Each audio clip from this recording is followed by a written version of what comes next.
चलिए recording has begun. um hold up, ये ma'am 10 कौन है? Who is this ma'am 10?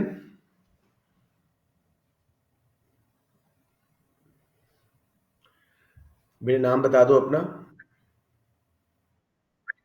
Moise, try and come with your real name, क्योंकि आजकल तो सिर्फ विकास है. बाद में जब हम सारे कॉलेजेस को इकट्ठे करके क्लास करेंगे तो will not enter the kids I don't know. ठीक है. MAM 10 लिखा हुआ है. क्या याद रहेगा? इसको ठीक कर दो. ओके. उमर खालिद. अस्सलाम वालेकुम बच्चों. Let's make a start now. We were on unit 9 part 1. ये बहुत इंपॉर्टेंट यूनिट्स हैं आपके, क्या उसको बोलते हैं, इकोनॉमिक डेवलपमेंट वाले. इसमें से क्वेश्चन लाजमी आएगा इंशाल्लाह. सो एक क्वेश्चन की फॉर्म में मैं आपको ये टॉपिक पढ़ा रहा हूँ. डिस्कस इफ जीडीपी, या वो कोई और नेशनल इनकम मेजर बोल देता है, जीएनपी बोल देता है, एनएनपी बोल देता है, जीडीपी पर हेड के फिगर्स दे देता है, उसके हिसाब से बात कर लेता है, तो उसका सिमिलर आंसर बन जाएगा. Discuss if GDP is a good indicator of living standards. कभी कभी वो लिविंग स्टैंडर्ड या वेलफेयर का वर्ड यूज करेगा, कभी इकोनॉमिक डेवलपमेंट का वर्ड यूज करेगा. सेम बात है. सबसे पहले आपने जीडीपी को डिफाइन करना है, या जो भी टर्म लिखी हुई है मेन स्टैंडर्ड ऑफ लिविंग के बारे में बताना है. सो व्हाट इज जीडीपी जी? Total money value of all output produced within a country over a year within its geographical boundaries. फिर जी बात करेंगे जी लिविंग स्टैंडर्ड्स क्या होते हैं. This refers to overall quality of life. It's a much wider concept than economic growth. It includes health, education. It includes what's it called, you know, environment key conditions. It includes law and order, peace, freedom, freedom of speech, spiritual tranquility. बहुत बड़ी term है. लोग खुशहाल हैं कि नहीं. सो हम बात करेंगे जी. One paragraph will dedicate to GDP as a good measure. उसमें हमने काफ़ी चीज़ें मैंने आपको ऐड करवाई थी, प्लस मैंने इसका आंसर भी बना के आपको ग्रुप्स में भेज दिया आपके एग्जाम प्रेप ग्रुप में. उस पर भी हम एंड पे बात करेंगे कि आपने मॉक की तैयारी कैसे शुरू करनी है. तो एक पैराग्राफ उसके हक में कि जब जीडीपी बढ़ता है तो फिस्कल डिविडेंड आता है, गवर्नमेंट को टैक्स रेवेन्यू ज़्यादा मिलता है और वो स्पेंड कम करती है, अनएम्प्लॉयमेंट कम होती है तो बेनिफिट्स कम देने पड़ते हैं, उसका बजट सरप्लस हो जाता है. But this is not fiscal dividend. उस सरप्लस बजट को गवर्नमेंट कैसे इस्तेमाल कर रही है, रोड्स के ऊपर, हेल्थ केयर, एजुकेशन के ऊपर, इंफ्रास्ट्रक्चर पे, उससे मजीद डेवलपमेंट और वेलफेयर, लिविंग स्टैंडर्ड्स वगैरह बेहतर होते हैं, इनकम जनरेट होती है, एम्प्लॉयमेंट बढ़ती है, ऑल ऑफ दैट. तो एक जीडीपी के हक में करके mainly we going to do critique और क्रिटिसिज्म ऑफ जीडीपी. राइट जी. तो क्रिटिसिज्म में हम इसके 7 पॉइंट्स लेंगे. सबसे पहले जीडीपी हिडन इकोनॉमी को, इनफॉर्मल, शैडो या ग्रे इकोनॉमी, ये चारों एक ही चीज के नाम है, अकाउंट नहीं करता. ये कौन सी है हिडन इकोनॉमी? इलीगल है या non tax declared part of the economy. Smuggling, non custom paid cars, ये इलीगल हो गई. ब्लैक मार्केट्स, या फिर घरों में ट्यूशन सेंटर्स बने हुए हैं, ब्यूटी पार्लर्स बने हुए हैं, उन पे कोई टैक्स नहीं दे रहा. ठीक है. सो GDP only accounts for all legal transactions in official markets, official trade. Therefore, country with large hidden economies enjoy a much higher living standard than reflected by GDP.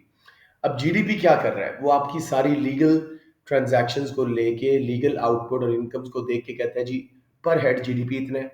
लेकिन जिस कंट्री में ड्रग ट्रेड चल रही हो, या non custom paid smuggle गाड़ियां हो, घरों में मुलाजिम हो जिनका कोई रिकॉर्ड नहीं है, मेड्स हो, कुक्स हो, तो लिविंग स्टैंडर्ड तो बहुत ऊपर होंगे compare to what GDP would be showing. तो ये एक वीक मेजर बन जाता है. I think somebody was willing to join. अच्छा, हाँ, मशीश आ गए, वापस आए. राइट जी. उसके बाद या there was someone. Who is this? Hussain. Hussain बेटे, टाइम पे प्लीज. ओके. स्कूल में भी तुम लेट और यहाँ भी लेट. हाँ. अच्छा. वालेकुम अस्सलाम, वालेकुम अस्सलाम. जी. दूसरा हिस्सा जो जीडीपी में वीकनेस है, डू इट योरसेल्फ एक्टिविटीज को ये काउंट नहीं करता. ये डू इट योरसेल्फ एक्टिविटीज क्या होती हैं जी? आपने अपना रूम, अपना घर खुद ही पेंट कर दिया, अपनी गाड़ी को खुद ही ठीक कर लिया. ठीक है. तो बेसिकली एक प्रोडक्टिव सर्विस बनी, आपकी लिविंग स्टैंडर्ड अप हुए, घर साफ सुथरा अच्छा लग रहा है, गाड़ी चल रही है, आपको पॉइंट ए टू बी ले जा रही है, लेकिन जीडीपी में नजर नहीं आ रहा। तो जीडीपी अंडरस्टेट कर रहा है लिविंग स्टैंडर्ड्स, और आपका लिविंग स्टैंडर्ड ऊपर है।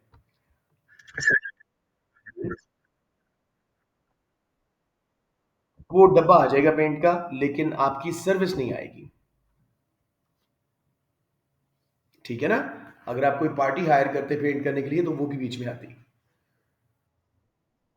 Yes, sorry. उसके बाद जी, सबसिस्टेंस फार्मिंग। सो सॉरी, मैं एक ठंडे से कमरे में बैठा हूं, तो इधर शायद इसलिए हो रहा है। सबसिस्टेंस फार्मिंग क्या है जी? व्हेन फूड, या समटाइम्स इवन कॉटन वगैरह ग्रो करते हैं लोग और खुद कंज्यूम कर जाते हैं। ये Africa, one third of Africa अपनी फूड खुद ग्रो करके खा जाता है। वो ना मार्केट्स में जाती है, ना मंडियों में, ना एक्सपोर्ट होती है, तो जीडीपी का हिस्सा नहीं बन पाती। ठीक है, लेकिन लोगों के लिविंग स्टैंडर्ड्स तो बेहतर है ना। जीडीपी में वो सारी प्रोड्यूस नहीं आई, लेकिन लिविंग स्टैंडर्ड्स वर हायर, तो जीडीपी ने दोबारा यहाँ पे अंडरस्टेट किया है लिविंग स्टैंडर्ड्स को। किसी को भी इस कॉन्सेप्ट में कोई ग्लिच लग रहा हो, बहुत सिंपल सी बात है। जीडीपी ऑफिशियल मार्केट्स को देख रहा है, डिक्लेयर्ड एक्टिविटी को देख रहा है, do it yourself activities, subsistence farming वगैरह जो नजर नहीं आती, या इलीगल हिडन इकोनॉमी जो नजर नहीं आती, जीडीपी में नजर नहीं आ रही, लिविंग स्टैंडर्ड्स लो शो हो रहा है, लेकिन लिविंग स्टैंडर्ड्स हायर है compare to what GDP is showing. ठीक है? किसी को कोई कंफ्यूजन यहाँ पे आ रही हो? जी।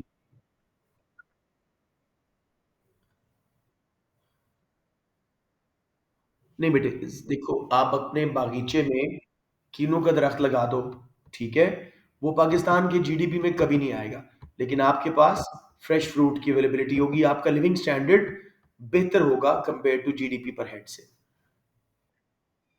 गुड, शाबाश मेहदी। जी। कौन कौन? आंसर मुझे नजर नहीं आ रहा, उसको कहो दोबारा लीव करके दोबारा ज्वाइन करे, क्योंकि with in a certain second अगर मैं ज्वाइन नहीं करवाता तो बच्चा वेटिंग क्यू में नजर नहीं आता। उसे कहो दोबारा ज्वाइन कर। ठीक है, थैंक यू।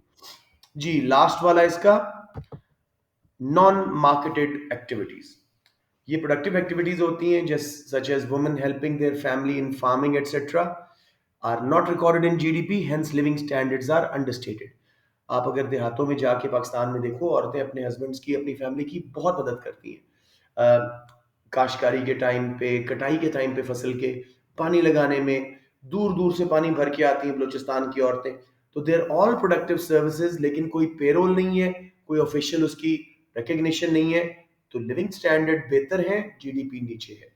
सबको समझ आ गया जीडीपी ने यहाँ पे कैसे मिस पेंट किया है, लिविंग स्टैंडर्ड को नीचे दिखाया है, जबकि असल लिविंग स्टैंडर्ड्स आर हायर। ज्यादा चीजें बन रही हैं, कंज्यूम हो रही हैं, जीडीपी में नजर नहीं आ रही। Everyone clear on that? Okay, so let me see if Ansab is back. No. So let's go on to second point, distribution of income. If income distribution is unfair and there are inequalities, an increase in average income will not reflect the true picture, as only few may be benefiting from better quality of life, rest may not be experiencing improvement in living standards. I think काफी simple समझ आने वाली बात है। अगर GDP per head बढ़ रहा है, हमें लग रहा है जी बहुत हर बंदा अमीर हो रहा है, लेकिन इनकम सिर्फ चंद लोगों के हाथ में है, इनकम गैप्स बहुत ज्यादा है, अमीर अमीर हुए जा रहा है, गरीब वहीं का वहीं है। तो ये ट्रू पिक्चर लिविंग स्टैंडर्ड्स की कंट्री की नहीं दिखा रहा है जीडीपी। सिर्फ अमीर लोगों के अमीर होने की वजह से पूरा जीडीपी पर हेड ऊपर चला गया। एवरीवन क्लियर ऑन दिस, या यू नीड मोर एक्सप्लेनेशन?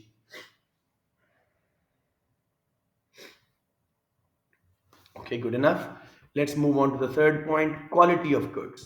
नहीं, सॉरी, composition of GDP. एक सेकंड, इसको मैं सही कर दूं। जीडीपी में क्या चीजें शामिल थी? समवेयर इन द मिडल, या अगर जीडीपी बढ़ रहा है क्योंकि हम ज्यादा मिलिट्री गुड्स बना रहे हैं, guns, ammunition, no fighter planes, tanks, तो लिविंग स्टैंडर्ड इंप्रूव नहीं होंगे, जीडीपी बड़ी तेजी से इंप्रूव होगा, क्योंकि बड़े महंगे होते हैं टैंक्स, आउटपुट की वैल्यू बहुत बढ़ेगी। ये जो गन्स होती हैं, हर चीज बड़ी ऐड करेगी आपकी जीडीपी में, लगेगा कि जीडीपी पर कैपिटा पर हेड बढ़ रहा है। लेकिन लिविंग स्टैंडर्ड्स क्यों नहीं इंप्रूव हो रहे? वो इंप्रूव होते हैं कंज्यूमर गुड्स के थ्रू। अगर आप कपड़े, गाड़ियां, हमारे यूजेज के अलावा फर्नीचर, इलेक्ट्रॉनिक्स, सेल फोन्स, ये चीजें बनाए, तब उससे लिविंग स्टैंडर्ड इंप्रूव होता है। तो अक्सर डेवलपिंग कंट्रीज जो अपने बजट का एक बड़ा हिस्सा मिलिट्री पे, डिफेंस पे लगा देते हैं, इस तरह की चीजें बनाने में उनका जीडीपी पर हेड ज्यादा होता है, लेकिन लिविंग स्टैंडर्ड्स लो होते हैं क्योंकि उनके पास कंज्यूमर गुड्स नहीं होती। Everyone clear on this point या कोई कंफ्यूजन? ओके। इसी का दूसरा हिस्सा, if more capital goods are made, current living standards will drop. इसको समझते हैं। हम पीपीसी का कॉन्सेप्ट याद करें, एक साइड पे कंज्यूमर गुड्स, एक साइड पे कैपिटल गुड्स। अगर हम रिसोर्सेज को हटाते हैं कंज्यूमर गुड्स से और मशीनरी, रोड्स, कैपिटल गुड्स बनाते हैं, तो कंज्यूमर गुड्स कम बनेंगी। वक्ती तौर पे लिविंग स्टैंडर्ड लोगों के ड्रॉप हो रहे होंगे क्योंकि उनके लिविंग स्टैंडर्ड अवाम के कंज्यूमर गुड्स पे बेस कर रहे हैं। लेकिन जीडीपी बड़ी तेजी से बढ़ रहा होगा क्योंकि ये capital goods, machineries, factories, road बड़ी महंगी होती हैं, आउटपुट की वैल्यू बड़ी तेजी से बढ़ रही होगी। राइट? तो यहाँ जीडीपी ने हमारा अंडरस्टेट किया लिविंग स्टैंडर्ड्स को, ओवरस्टेट किया सॉरी लिविंग स्टैंडर्ड्स को। लोग, कंज्यूमर गुड्स कम बनने की वजह से उनका लिविंग स्टैंडर्ड कम हुआ था। जीडीपी ने कहा नहीं नहीं, बहुत ज्यादा बढ़ रहा है वो, because of all the capital goods made. अब फ्यूचर में क्या होगा? जब इन कैपिटल गुड्स के जरिए कंज्यूमर गुड्स बनेंगी, लिविंग स्टैंडर्ड्स बहुत बढ़ रहे होंगे, लेकिन जीडीपी उतनी स्पीड पे नहीं बढ़ेगा। दोबारा ये गलत पिक्चर पेंट करके लिविंग स्टैंडर्ड्स तेज बढ़ रहे थे, ये जीडीपी उतना तेज नहीं बढ़ रहा था। क्लियर या कोई कंफ्यूजन? बहुत आसान कॉन्सेप्ट है, लेकिन स्टिल इसका एक सेंस है, अगर वो डेवलप हो जाए तो फिर सारे पॉइंट्स आसानी से समझ आए थे। बताइए मुझे, इज एनीवन स्ट्रगलिंग हियर? एक सेकंड जी, मुझे कुछ मैसेज आ रहे हैं। ओह सॉरी, एक बच्चे को मैं लिंक भेज दूं, उसको मैंने प्रॉमिस किया था। Just a moment, just a moment.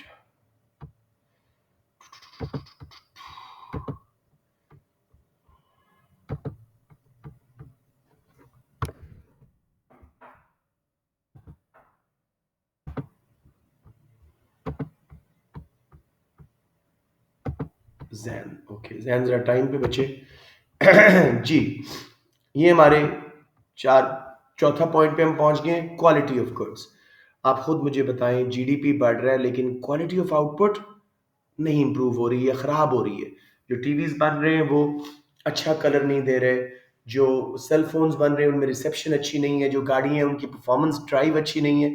तो लिविंग स्टैंडर्ड्स ड्रॉप हो रहे होंगे क्वालिटी ऑफ गुड्स कम होने की वजह से, लेकिन आउटपुट की वैल्यू ज्यादा होने की वजह से जीडीपी बढ़ रहा होगा। यहाँ अगेन वो ओवरस्टेट कर देगा लिविंग स्टैंडर्ड्स को, असल में लिविंग स्टैंडर्ड्स लोअर होंगे क्योंकि हल्की क्वालिटी की गुड्स बन रही है। Okay, let's move on to number 5। GDP over period same है, 2020 में भी वही, 21 में भी तकरीबन सिमिलर जीडीपी पर हेड चल रहा है, लेकिन लोगों के पास लेजर टाइम ज्यादा है। पहले वो 40 घंटे काम करते थे वीक में, अब सिर्फ 35 आवर्स कर रहे हैं। तो वो जो 5 घंटे का उनका लेजर टाइम है, उससे उनका लिविंग स्टैंडर्ड अप है, लेकिन क्योंकि आउटपुट की वैल्यू नहीं बढ़ रही, जीडीपी नहीं बढ़ रहा, तो जीडीपी के मुताबिक लिविंग स्टैंडर्ड्स वैसे ही हैं, जबकि लोगों के पास 5 एक्स्ट्रा घंटे हैं। They are feeling happier to spend it with their family and friends. Clear? तो इसको भी वो अकाउंट फॉर नहीं कर पा रहा। अब नंबर 6 जो पॉइंट है, उसके ऊपर देखिए, मैंने कहा note, if only GDP was in the question use this point, do not use if real GDP per head was use. ठीक है, रियल जीडीपी जो इन्फ्लेशन को एडजस्ट करके एक्चुअल वैल्यू ऑफ आउटपुट बताता है। तो मैंने 6 पॉइंट लिखा, क्या है जी? जीडीपी राइज में reflect growth, but if it was due to increase in price level, चीजें महंगी हो गई थी, ज्यादा चीजें नहीं बन रही थी, वही चीजें महंगी हो गई थी, तो लिविंग स्टैंडर्ड तो नहीं बढ़ेंगे ना, चीजें कम बन रही हैं, उतनी बन रही हैं, जबकि जीडीपी बड़ा तेजी से बढ़ रहा है। महंगाई है, जैसे पाकिस्तान में आजकल महंगाई है, अगर हम रियल जीडीपी कैलकुलेट नहीं करते, लगेगा पाकिस्तान में बहुत आउटपुट बन रही है, नहीं, वही चीजें महंगी हो गई हैं, वही चिकन 400 से 600 पे चला गया है। So that sort of thing. तो इस वजह से जब उसको इन्फ्लेशन से एडजस्ट कर दिया जाए तो वो बेहतर मेजर बन जाता है। तो अगर क्वेश्चन में रियल जीडीपी का वर्ड था, do not use this point. अगर खाली जीडीपी था तो ये यूज करें। ये बात सबको समझ आ गई? ओके, नंबर 7 जी, ये समझने वाला है। Purchasing power parity. बेसिकली एक सर्टेन अमाउंट ऑफ मनी कितनी गुड्स एंड सर्विसेज खरीद सकती है in a particular country. In other words, एक basket of goods and services England में कितने की मिल रही है, पाकिस्तान में कितने की मिल रही है, उसको कंपेयर करना।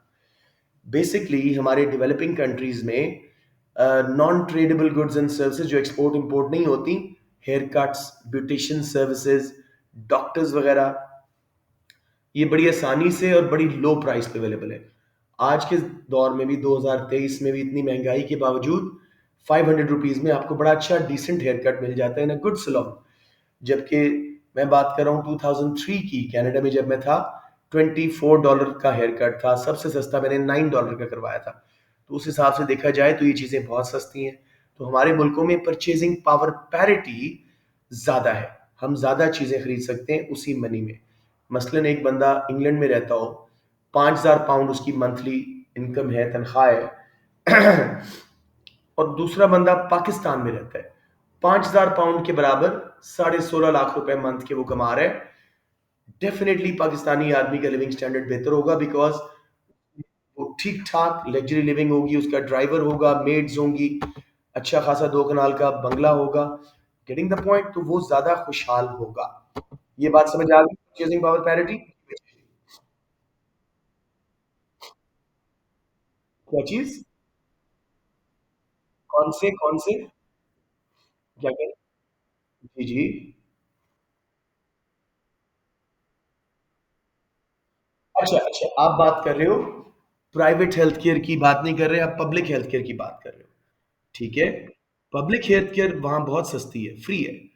लेकिन प्राइवेट हेल्थ केयर, एक डेंटिस्ट के पास आपको जाना पड़ जाए ना, आपको लग पता जाता है, दे आर एक्सट्रीमली एक्सपेंसिव। $500 तो कहीं नहीं गए। वही काम मेरी अभी रिश्तेदार आए थे इंग्लैंड से, उन्होंने अपने सारे दांतों की ट्रीटमेंट लाहौर में करवाई, उन्हें इंग्लैंड से कोई 1/10 प्राइस पे हो गया था। मैं ये बात कर रहा हूँ, फॉलो कर रहे हो? तो बेसिकली परचेजिंग पावर पैरिटी को जब कंसिडर किया जाता है, living standards in some developing countries में be much higher than the GDP shows. यानी इंडिया की बात करते हैं, 2016 में इंडिया का जीडीपी पर हेड था कोई $1,600, लेकिन जब उसे परचेजिंग पावर पैरिटी पे कंपेयर किया गया तो वो बन गया 3,900 कुछ dollars, almost 2.5-3 times Indian living standards are better than what GDP per head was showing. तो ये वीकनेस बन गई जीडीपी की। Everybody is totally clear? मैं एक बार आपको जल्दी से रिकैप दे रहा हूं ताकि ये इंपॉर्टेंट क्वेश्चन आपका गलत ना हो जाए। Discuss if GDP is a good major of living standards. Simply सबसे पहले आपने बोलना है उसके हक में कुछ, डिफाइन करें उसको। Money value of all goods and services produced in a country over a year. GDP को रियल जीडीपी में कन्वर्ट किया जा सकता है, उसकी अच्छाइयां करिए। फिर उसको पॉपुलेशन पे डिवाइड करके रियल जीडीपी को real GDP per head per capita बनाया जाता है, जिससे एवरेज इनकम निकल आती है, कंपैरिजन आसान हो जाते हैं।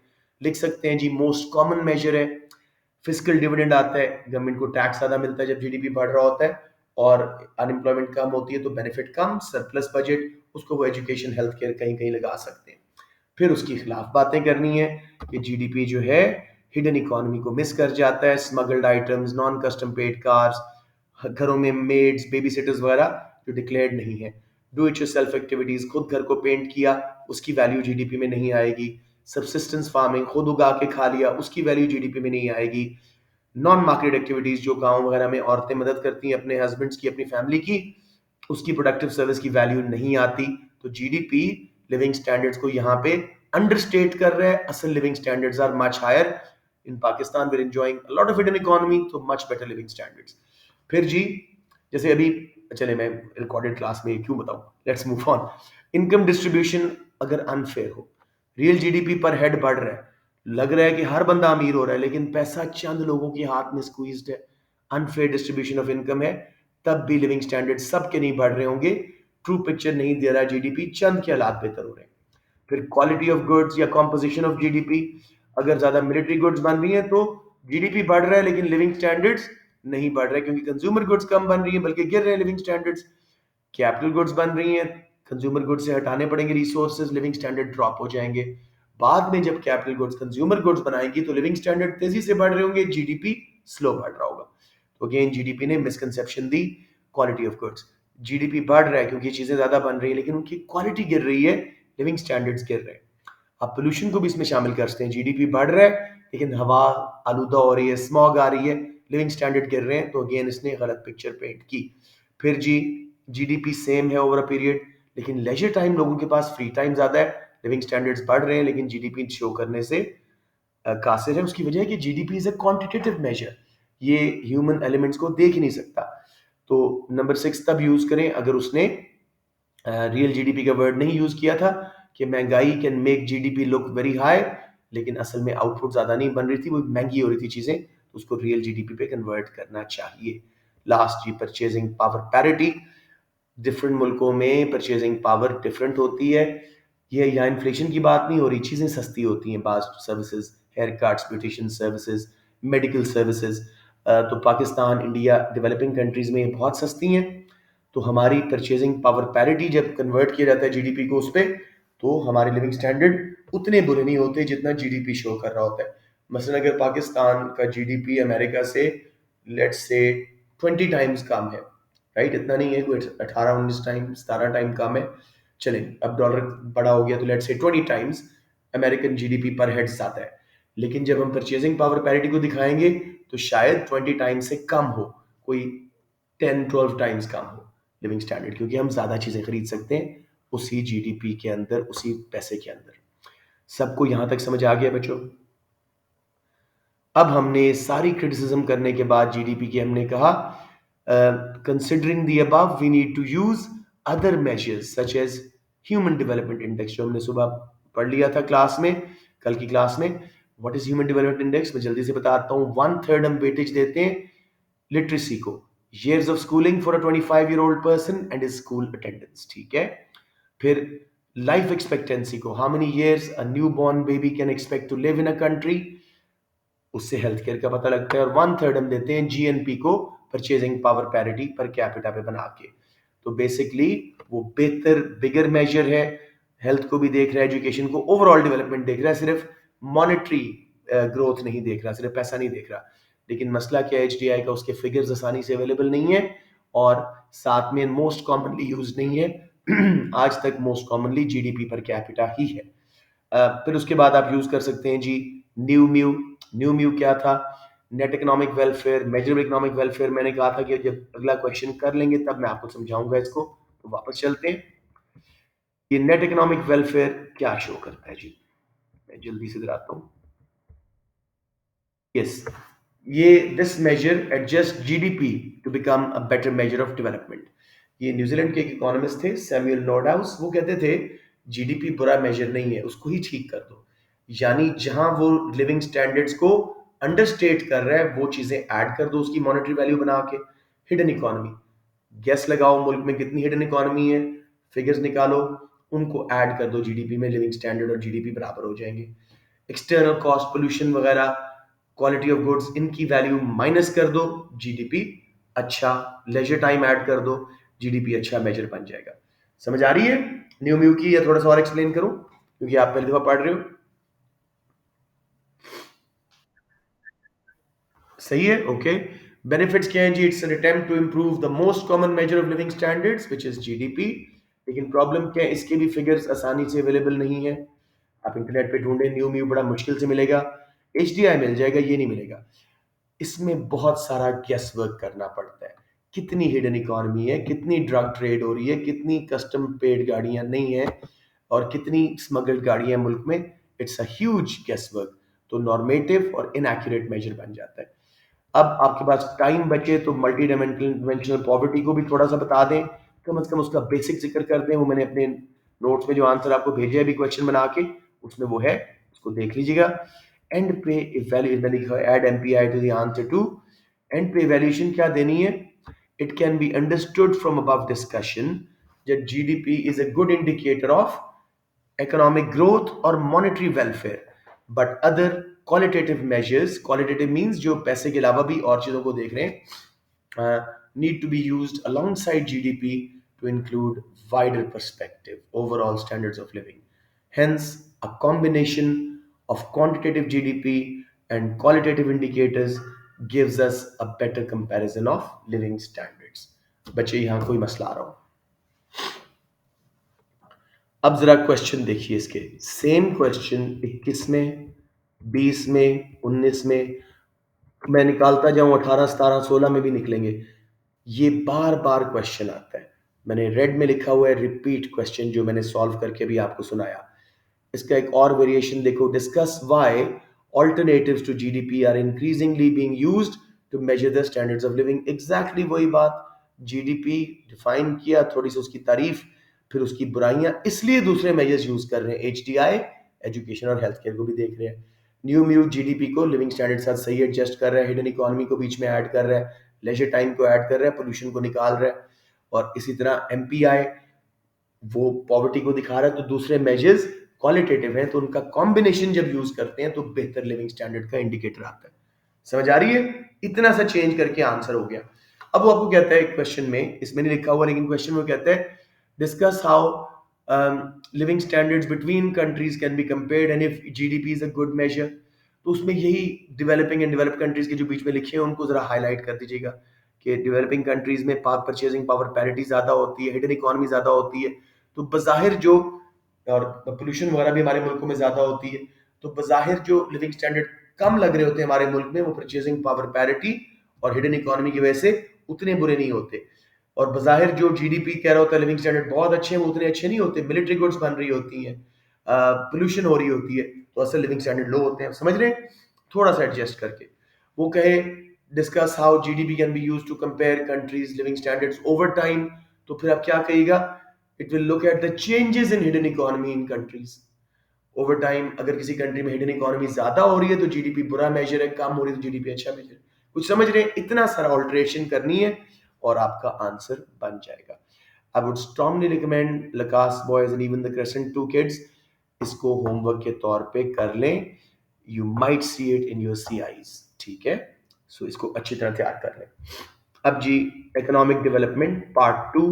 अब आपकी इकोनॉमिक्स आसान होती जाएगी लेकिन बोरिंग होती जाएगी, सारी ज्योग्राफी टाइप की, लेकिन बहुत आसान पार्ट्स हैं ये। यूनिट 7 ऑनवर्ड्स अगर आप एक क्वेश्चन अपना पक्का कर लेना यहाँ से, जितने मैंने क्वेश्चन सॉल्व करके भेजे हैं, जो मैं पास पेपर्स वगैरह करवाऊंगा, प्रैक्टिस करवाऊंगा, इसकी एफर्ट कर लें। दूसरी साइड पे माइक्रो में efficiency, labour market, consumer behaviour, और वो छोटे छोटे ऑब्जेक्टिव्स वगैरह के क्वेश्चन, प्रोडक्शन एंड कॉस्ट के कभी कभी कॉमन आने वाले क्वेश्चन कर लें। नो वे कि आपका ए लेवल में अच्छा ग्रेड ना आए। इंशाल्लाह बहुत चांस है अगर आप इस तरह करके तैयारी करते हो। स्मार्ट वर्क करो बच्चों, लेकिन मैं बार बार रिक्वेस्ट करता हूँ, रिविजन नजर नहीं आ रही। I am sorry all the kids, I am saying it to even the good ones. याद होता है अच्छे बच्चों को थोड़ा बहुत, लेकिन रिवीजन नहीं है। प्लीज अपनी रिवीजन क्लियर करो। मैंने 15 फरवरी डेडलाइन दी थी, अब मैं कहता हूँ जी 30 फरवरी तक कर लो। अभी 12 दिन और लगाओ, 14, और रिवीजन अपनी सारी पक्की कर लो।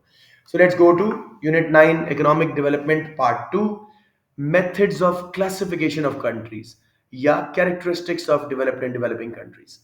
अच्छा, अब आईएमएफ ने वर्ड डेवलपिंग यूज करने की बजाय लो इनकम या middle income, upper middle income के वर्ड यूज करते हैं उनके लिए, और डेवलप्ड के लिए हाई इनकम कंट्रीज का वर्ड यूज करते हैं।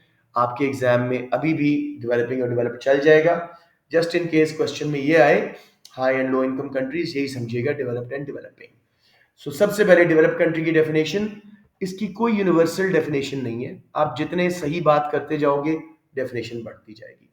They usually have a high real GDP per capita, high value of human development index, low unemployment rates, well developed infrastructure, good medical care system, इस तरह कुछ लगाते हैं और सब ठीक है। इसी का उल्टा मैंने पहले इंडिकेटर्स पे जज कर दिया, फिर जनरल बता दिया।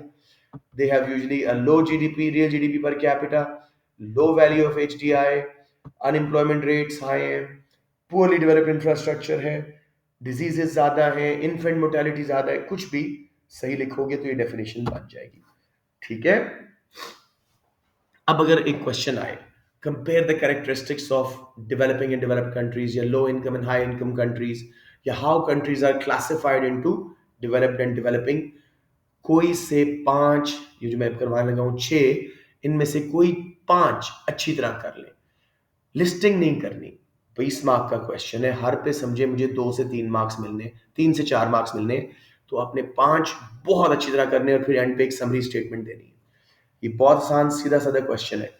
पहली क्लासिफिकेशन है according to levels of income. ये मुझे पॉइंट इतना पसंद नहीं है, अगर इसको यूज करें तो ये दूसरे पॉइंट के साथ मिला के मैं अभी समझाता हूं कि कैसे दोनों को मिलाना है।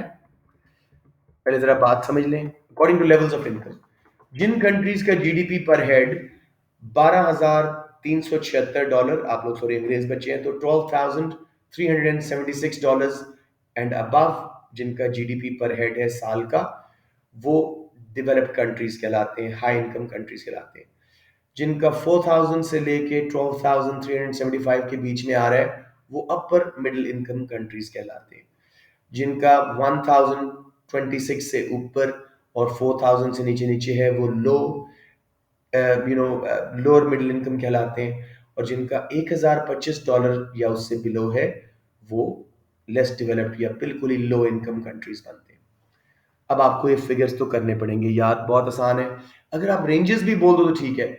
Below 1000 is low income countries. Between roughly 1000 and 4000 are lower middle income countries. Between 4000 and around 12,000, around लिखते हैं ना, are upper middle income countries. Those which are comfortably above 12,000 are developed or rich high income countries. समझ आ गया? अब इन दोनों points को मर्ज कैसे करना है? दूसरा पॉइंट है सेक्टर वाइज कंट्रीब्यूशन। आपको पता ही है less developed countries primary sector पर रिलाय करते हैं इनकम्स के लिए, जॉब्स के लिए। जीडीपी का बड़ा हिस्सा खेती बाड़ी और माइनिंग वगैरह से आ रहा होता है।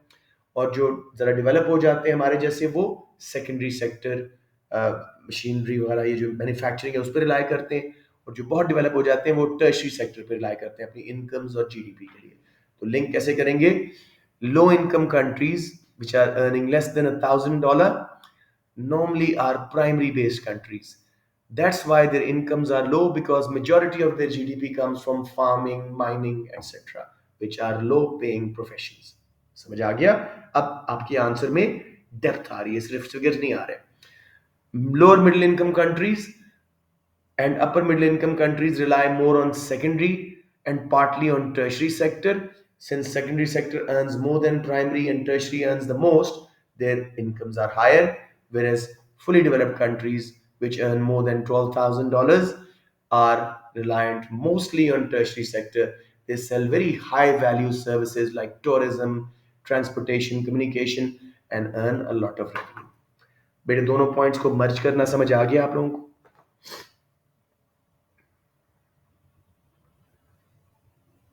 This was the question. Have you guys understood it? Good enough, good enough. ये बहुत आसान टॉपिक है, बता रहा हूं आपको। नेक्स्ट देखते हैं जी, income distribution, classification according to income distribution. हमारे जैसे डेवलपिंग कंट्रीज में इनकम गैप्स ज्यादा होते हैं, इनकम्स अनइवन होती हैं, अनफेयरली डिस्ट्रीब्यूटेड होती हैं। उसकी बहुत वजह, मैंने 3 मेजर वजह यहाँ पे लिख दी हैं। Number 1, large inheritances for some families. जैसे पाकिस्तान में 1960s में कोई 22 फैमिलीज थी जिनके पास पाकिस्तान की 90% वेल्थ थी। अब उनकी औलादों के पास होगी। तो जब इतनी लार्ज इनहेरिटेंसेस हैं तो फिर फेयर डिस्ट्रीब्यूशन नहीं होती, अमीर के बच्चे अमीर रह जाते हैं और गरीबों के गरीब रह जाते हैं। नेक्स्ट जी, दूसरी मसला है इन्फ्लेशन का। इन्फ्लेशन के दौर में आपने एएस के कोर्स में मैक्रो में पढ़ा था कि जिनकी फिक्स्ड इनकम्स हैं, पेंशनर्स, सेवर्स, अनएम्प्लॉयमेंट बेनिफिट्स लेने वाले, वो रियल टर्म्स में गरीब होते जा रहे हैं। They can afford less and less price बढ़ने की वजह से। जबकि जिनके पास एसेट्स हैं, गोल्ड, शेयर्स, प्रॉपर्टीज, बॉन्ड्स वगैरह, वो अमीर हुए जा रहे हैं। तो इनकम गैप्स बढ़ते हैं। तो अगर इन्फ्लेशन भी हमारे मुल्कों में ज्यादा होने की वजह से भी इनकम गैप ज्यादा है। और लास्ट जी, अनइक्वल अपॉर्चुनिटीज। हमें ब्राइबरी सिस्टम का फेस करना पड़ता है, नेपोटिज्म, सिफारिश का कल्चर है। गरीब को मौका ही नहीं मिलता अच्छी एजुकेशन लेने का, अच्छी जॉब लेने का, तो फिर वो डिवाइड्स खत्म नहीं होती। फिर ये तीनों पॉइंट समझ आ गए? इनहेरिटेंसेस, इन्फ्लेशन का हाई होना, अनइक्वल अपॉर्चुनिटीज, फिर उसके बाद आप करप्ट रूलर्स वगैरह भी कर सकते हो। सबको क्लियर हो गया बेटे रीजंस व्हाई यहाँ इनकम्स अनफेयरली डिस्ट्रीब्यूटेड है और वेस्टर्न कंट्रीज में, डेवलप्ड कंट्रीज में मोर इक्वल अपॉर्चुनिटीज है, नॉट परफेक्टली इक्वल। वहां भी बहुत रेसिज्म, बहुत गड़बड़ है, लेकिन इतनी डिस्क्रिमिनेशन वगैरह नहीं है। इनहेरिटेंसेज उतनी नहीं है, वो अक्सर चैरिटी करके चले जाते हैं। साथ में इन्फ्लेशन रेट कंट्रोल्ड है, तो इनकम गैप्स नहीं बढ़ रहे। कुजनेट कर्व हमने अभी 2 दिनों पहले ही पढ़ा था, अपने माइक्रो में तो पढ़ाया था, फिर दोबारा इनकम इनक्वालिटीज में पढ़ाया था। कुजनेट कर्व क्या कहता है जी? Incomes are more fairly distributed when the country is less developed, as most workers are engaged in primary sector activities. Farmers हैं, फिशर्स हैं, छोटे मोटे ये पोल्ट्री फार्म्स वगैरह हैं, उनके पास है, they earn similar incomes. As the country develops, secondary sector grows in size and importance.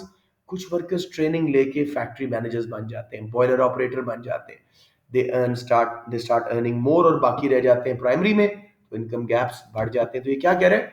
जब कंट्री लेस डेवलप्ड हो, इनकम गैप्स कम होते हैं, फेयर इनकम डिस्ट्रीब्यूशन होती है।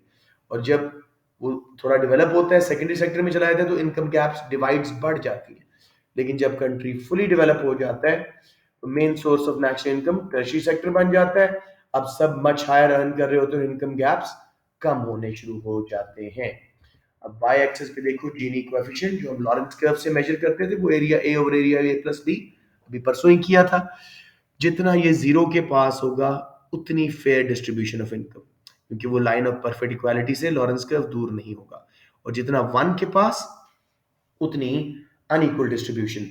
तो देखो रियल जीडीपी नीचे लिखा हुआ है, यानी डेवलपमेंट के बारे में उसने यूज किया है। जब कंट्री लेस डेवलप्ड था, इनकम कम थी, तो जीनी कोएफिशिएंट सिर्फ 0.25 था, इनकम्स फेयरली डिस्ट्रीब्यूटेड थी।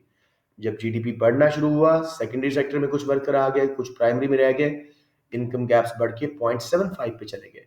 और जब सारे मेजॉरिटी टर्शरी में चले गए, रियल जीडीपी और बढ़ गया, कंट्री और डेवलप कर गया, तो दोबारा इनकम गैप्स कम हो गए। क्लियर या कोई कंफ्यूजन यहाँ पे? ग्रेट, बड़ा अच्छा समझ आ रहा है, या फिर वैसे ही नहीं बोलना चाह रहे हैं आप लोग? चौथा, मैं बस यही करवा के आज खत्म करूंगा, ये डेवलपिंग एंड डेवलप्ड कंट्रीज के पॉपुलेशन वाला पार्ट शायद मैं छोड़ दूं, वो काफी लंबा है। नंबर 4 देखिएगा, शेयर ऑफ इंटरनेशनल ट्रेड। ठीक है, हम लोग developing countries have a very smaller share in international trade. वैसे ये बुकिश बातें, इस वक्त आपका इंडिया और चाइना 50% से ज्यादा ट्रेड वर्ल्ड की कर रहे हैं। ब्रिक्स कंट्रीज मिला लो, Brazil, Russia, India, China, South Africa, 70% of world trade ये कर रहे हैं, 5 सिर्फ। तो ये बातें किताबी हैं। खैर, डेवलपिंग कंट्रीज जनरली क्यों इंटरनेशनल मार्केट में मार खाते हैं, इंटरनेशनल ट्रेड में? Because they tend to export low value primary goods, vegetables, fruits, और हम लोग मंगवाते क्या है? Very expensive secondary goods like cars, technology, या high value services like education. Just think for a second, आप में से कितने बच्चों ने मुझसे रिकमेंडेशन लेटर ली है? Someone wants to go to England, some to United States, some to Australia. अब एक बच्चा लेट्स से ऑस्ट्रेलिया पढ़ने गया है, स्कॉलरशिप समेत भी उसका कम अज कम 2 करोड़ रुपया खर्चा 4 साल में, चले और अच्छा स्कॉलरशिप है तो 1.5 करोड़ रुपया खर्चा उसका 4 साल का हुआ, for just getting one service of education for one child. उसके बदले में कितने मुरब्बों का आम बिकेगा, कितने एकर्स की कॉटन बिकेगी, तो just have one child educated. कुछ फर्क समझ आ रहा है कि क्यों इंटरनेशनल ट्रेड में हम मार खा रहे हैं?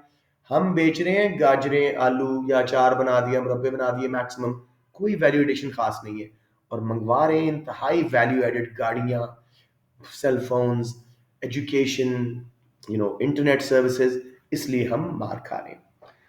फिर एग्रीकल्चरल गुड्स पे हम रिलाय करते हैं, उनकी पीईडी भी इनइलास्टिक होती है, नेसेसिटीज हैं, और पीईएस भी, प्राइस इलास्टिसिटी ऑफ सप्लाई भी, क्योंकि ड्यूरेबल नहीं होती, बहुत टाइम लगता है उनको बनाने में, साल साल का पीरियड भी होता है गन्ने की फसल में।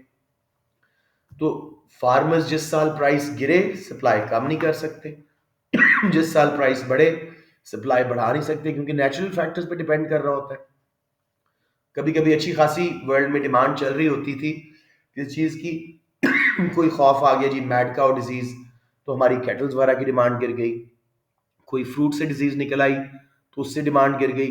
तो फार्मिंग बेस्ड कंट्रीज की इनकम्स फ्लक्चुएट करती रहती हैं, वॉलेटाइल होती हैं, इसलिए भी इंटरनेशनल ट्रेड में हमारा शेयर ज्यादा नहीं है।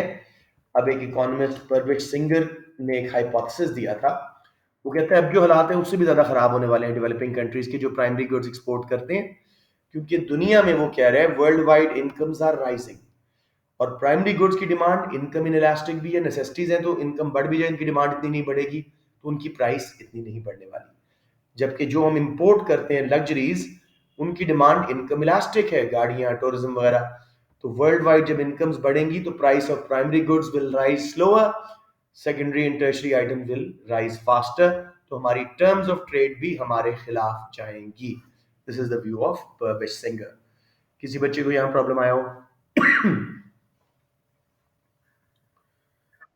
Okay, very good. हमने चार करेक्टरिस्टिक कर दिए, आखिरी करके हम क्लास वन करते हैं। Rate of urbanization. Urbanization simply is when people move from villages to cities for better living, for better education, बच्चों के फ्यूचर के लिए, अपनी लाइफ बनाने के लिए।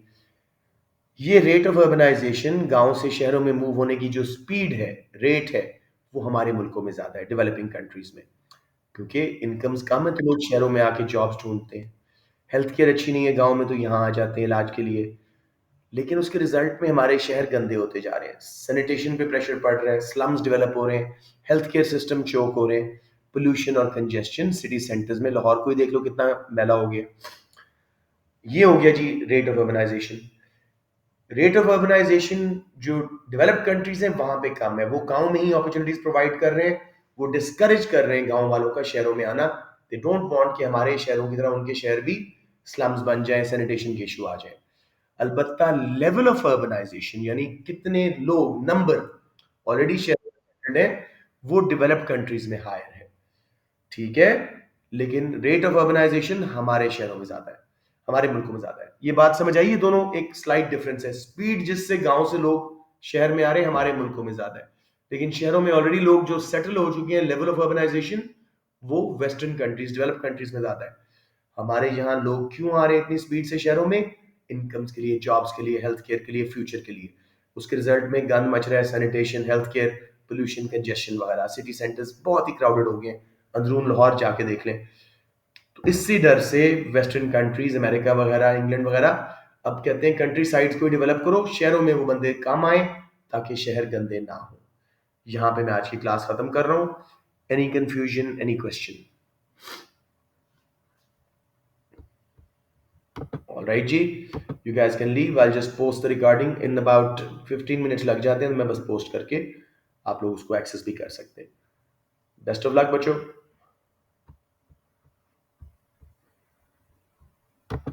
You can leave. I'm done. Thank you.